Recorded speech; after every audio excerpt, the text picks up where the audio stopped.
یہ بائیکاٹ کرنے سے، بائیکاٹ تو نہیں کیا انہوں نے، اس طرح سے دور رہنے سے اور پرے ہٹ کے بیٹھنے سے مسائل کا حل نہیں ہوگا. ان کو تو چاہیے کہ پارلیمنٹ کی مدد کرے، ان کو چاہیے حکومت کی مدد کرے، ان کو چاہیے ملک چلانے میں اپنا حصہ ڈالیں تاکہ یہ ملک کسی کنارے پہ جائے، کسی ملک کسی سمت درست ہو. ہر کسی کو اپنا حصہ ڈالنا چاہیے نا. اگر مجھے اختلاف ہے جی، مجھے دھاندلی سے ہرا دیا ہے، چاہے غلط ہو یا صحیح ہو، اس لیے میں کہوں میں ملک چلانے میں حصہ نہیں ڈالتا، تو پھر ملک کے ساتھ وہ نا انصافی ہوگی جی.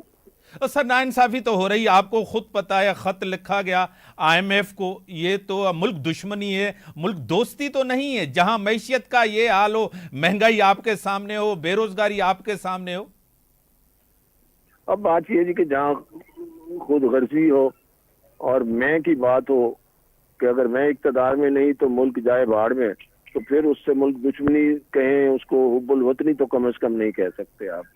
آئی ایم ایف کو خط لکھنے سے کیا مطلب ہے کہ انہوں نے اپنی بڑاس تو نکال دی، مگر اس کا نقصان کیا ہوا؟ دنیا کیا سمجھے گی کہ ان کے سیاستدان ایسے ہیں کہ آپس میں لڑتے ہیں اور آئی ایم ایف کو خط لکھ دیتے ہیں کہ اس ملک کو امداد نہ دے تاکہ یہ مر رہا ہے تو ڈوبتا ہے تو اور ڈبو دیں اس کو بیچ سمندر میں اور ابھرنے بھی نہ دیں. یہ تو کوئی دنیا کا زیرک انسان یہ تصور ہی نہیں کر سکتا کہ کسی ملک کے سیاستدان اس طرح سے بھی کام کریں گے کہ ملک کی جو معیشت ہے اس کو آگے چلانے کے بجائے اس کو ڈبونے کی کوشش کریں گے. اور ڈبونے کا وہ سمجھتے ہیں شاید یہ فائدہ ہوگا کہ جس کی حکومت ہے وہ ڈوبے گی وہ نہیں، پھر سارے ڈوبیں گے. اور رفیق صاحب، سی او ڈی ہوا تھا میاں صاحب اور شہید بی بی کے بیچ میں. ایک جی دفعہ پھر آپ کی قیادت نے میثاق معیشت کی بات کی.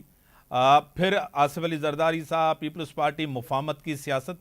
اب کہہ رہے ہیں کہ میثاق مفاہمت ہونی چاہیے، جو گرینڈ ڈائلاگ ہونا چاہیے نیشنل ایشوز کے اوپر، ذاتی مفادات پارٹی مفادات کو ایک ساتھ رکھ کے. آج اس کی اشد ضرورت ہے رفیق صاحب؟ یہ تو ہمیشہ اشد ضرورت رہی ہے. جب چارٹر آف ڈیموکریسی ہوا تھا بے نظیر اور میاں صاحب کے درمیان، اس وقت بھی ضرورت تھی، ہر وقت ضرورت ہوتی ہے. یہ کوئی نئی بات نہیں ہے، مگر بات یہ ہے کہ حکومت نے، وزیر اعظم صاحب نے آفر دی ہے تو آپ کو یاد ہوگا جب شہباز شریف صاحب حزب اختلاف میں تھے اور لیڈر آف دی اپوزیشن تھے، اس وقت بھی انہوں نے کہا تھا عمران خان صاحب کو آئیے مل کے چلتے ہیں، میثاق معیشت کرتے ہیں.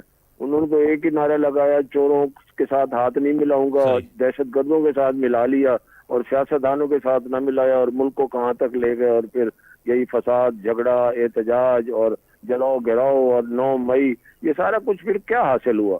اگر وہ عدم اعتماد کے بعد پارلیمنٹ میں بیٹھے رہتے اور اسی طرح سے چلتے، آج وہ جیل میں بھی نہ ہوتے، شاید 9 مئی کا واقعہ بھی نہ ہوتا، جلاؤ گراؤ بھی نہ ہوتا، جائز ناجائز ان پر مقدمات بھی نہ ہوتے، یہ شور و غوغا بڑی بھی نہ ہوتا مہربانی سر. اور آرام سے پارلیمنٹ میں آگے بیٹھ جاتے.